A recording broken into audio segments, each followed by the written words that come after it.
Tim Curry has spoken in detail about the sudden and nearly fatal stroke he experienced in 2012, describing it as a peculiar event that unfolded without the dramatic warning signs many might expect. At the time, he was in his mid-60s and was receiving a massage when the medical crisis began. He recalled feeling completely normal throughout the episode, with no sense that anything was wrong inside his body. There was no fading of consciousness, no wave of discomfort, and no internal alarm telling him that his life was in immediate danger. From his perspective, everything seemed ordinary, which made the reactions of those around him all the more confusing.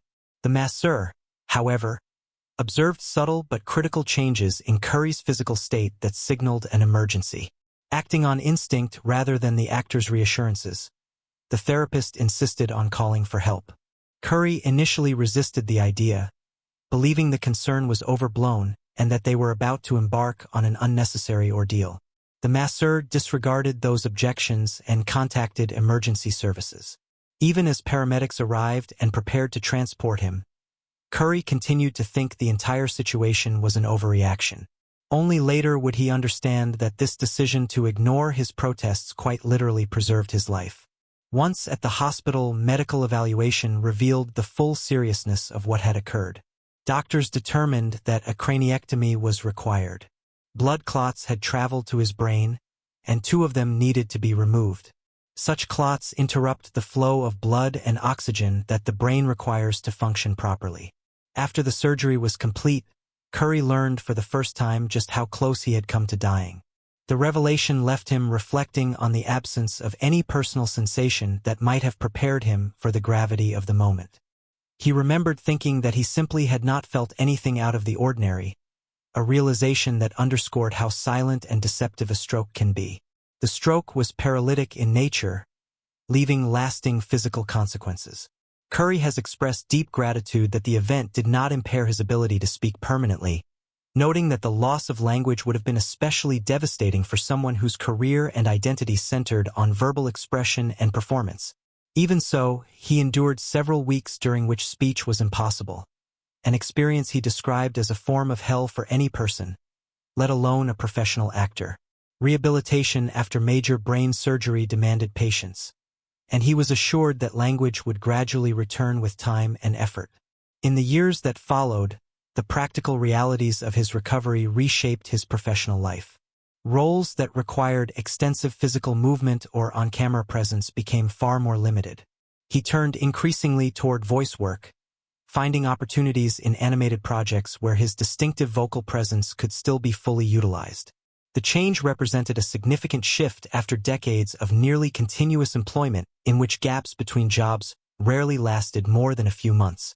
From the outside looking in, the transformation in his daily capabilities and career options was dramatic.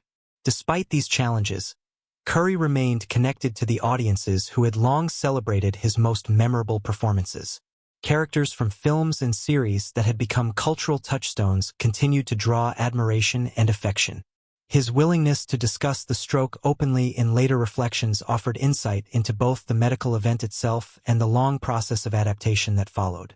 The account emphasizes the quiet nature of the crisis, the decisive intervention of a professional who trusted observation over reassurance, and the ongoing physical and professional adjustments required afterward.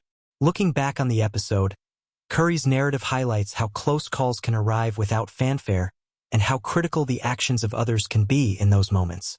The masseur's decision to override the patient's own assessment stands as the pivotal factor that allowed medical intervention to begin in time. The subsequent surgery, the temporary loss of speech, the lasting effects on mobility, and the pivot toward voice performance together form a continuous story of survival and reinvention. Through it all, the central theme remains one of unexpected vulnerability meeting determined care, resulting in a life that continued with new limitations yet also with continued creative engagement. The experience also prompted broader reflections on the fragility of the body and the resilience of the spirit. Curry's description of feeling nothing unusual while a life-threatening event unfolded inside him serves as a reminder that medical emergencies do not always announce themselves with clear internal signals. The contrast between his subjective experience and the objective reality observed by the masseur illustrates the importance of external vigilance. In the aftermath, the focus shifted to recovery, acceptance of changed circumstances, and the discovery of new avenues for artistic expression. Voice work provided a bridge that allowed him to remain active in the industry he had inhabited for so long. Fans of his earlier work found continued connection through the characters that had defined periods of his career. The same expressive qualities that had made those roles iconic translated effectively into audio performances. In this way, the stroke, while profoundly disruptive, did not erase the creative identity that had been built over decades. Instead, it redirected that identity into forms compatible with the physical realities that remained. Curry's openness about the entire sequence, from the ordinary afternoon massage to the operating room and the long rehabilitation, offers a detailed portrait of a major health event and its lasting consequences, grounded in personal memory and honest assessment of both the danger and the gratitude that followed. Danielle Pinnock has spoken candidly about the uncertainty surrounding the return of her on-screen partner Pete on the series Ghosts, expressing both shock at the Season 5 finale developments and eager anticipation for the resolution in the upcoming season. Pete, portrayed by Richie Moriarty, possesses the unique ability among the spectral residents of Woodstone to leave the property. In the Season 5 finale, he remained away too long, leading to his disappearance and leaving Alberta, played by Pinnock, along with the other ghosts, to confront the possibility that he might be gone permanently. Pinnock recalled the moment the cast first encountered the script during a table read. Her reaction was immediate and vocal. She cried out in surprise, questioning what the development meant for the character and the story. The writers had been planting seeds for several seasons, showing body parts beginning to vanish once Pete gained the ability to venture beyond the grounds. The logical question of what would happen if the disappearance became complete had lingered in the background. Yet the decision to end the season on that note still landed with full force. Pinnock described the choice as an absolute shock, one that elevated the emotional stakes in a decisive way. Although Moriarty is confirmed to return for Season 6, the precise manner of Pete's reappearance remains unknown even to the cast. Pinnock has expressed that the mystery is shared among the performers and that she is impatient to receive the new scripts so she can learn how her character's romantic partner will re-enter the narrative. The season is scheduled to open with Halloween and Christmas specials, before continuing with regular episodes in early 2027. Pinnock has spoken warmly about those holiday installments, noting the strong audience response they typically generate and the pleasure of working alongside close colleagues, including Poonam Patel, who plays Bella. In parallel with her Ghosts commitments, Pinnock has been performing in the off-Broadway production The Whoopi Monologues, balancing filming and stage work until the theatrical run concludes. The dual schedule has not diminished her enthusiasm for the television project. She has used conversations with the showrunners to advocate for expanded exploration of Alberta's pre-death life. After the Season 5 revelation that Alberta had once been a ventriloquist, Pinnock underwent intensive training over a compressed weekend to prepare for the related scenes. The experience proved enjoyable and sparked a desire to uncover additional unexpected chapters from the character's past. Pinnock has specifically requested high comedy opportunities in which Alberta takes the lead in absurd situations. She trusts the writing team to deliver inventive material, believing that the character still holds many untold secrets from her living years. The combination of romantic investment in Pete's storyline and creative investment in Alberta's background illustrates the dual focus she brings to the role. On one hand, she is emotionally engaged with the fate of a beloved partner character. On the other, she is eager to deepen the quirky history of her own figure. The series itself thrives on the interplay among its ensemble of spirits, each carrying distinct historical periods and personal quirks.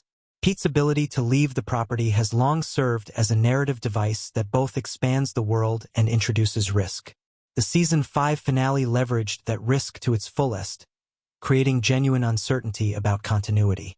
By confirming the actor's return while withholding the method of resolution, the production maintains suspense for both the cast and the audience.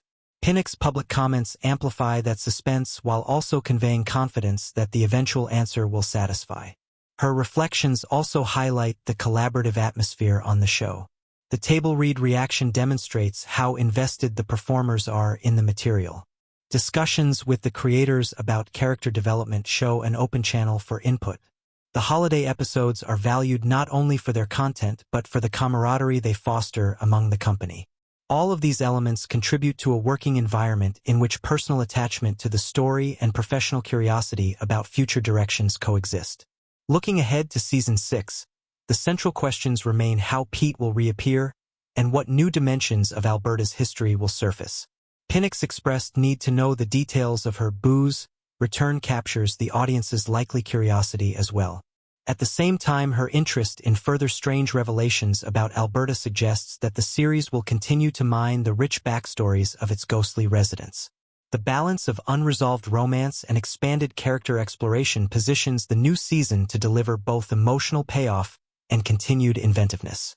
The overall portrait that emerges is one of a performer deeply immersed in her series, reacting with authentic surprise to major plot turns, advocating for creative risks, and looking forward to the next chapters with a mixture of impatience and trust. The disappearance of Pete functions as both a dramatic climax and a springboard for future storytelling, and Pinnock's comments provide an insider's view of how that moment landed with the people responsible for bringing the characters to life.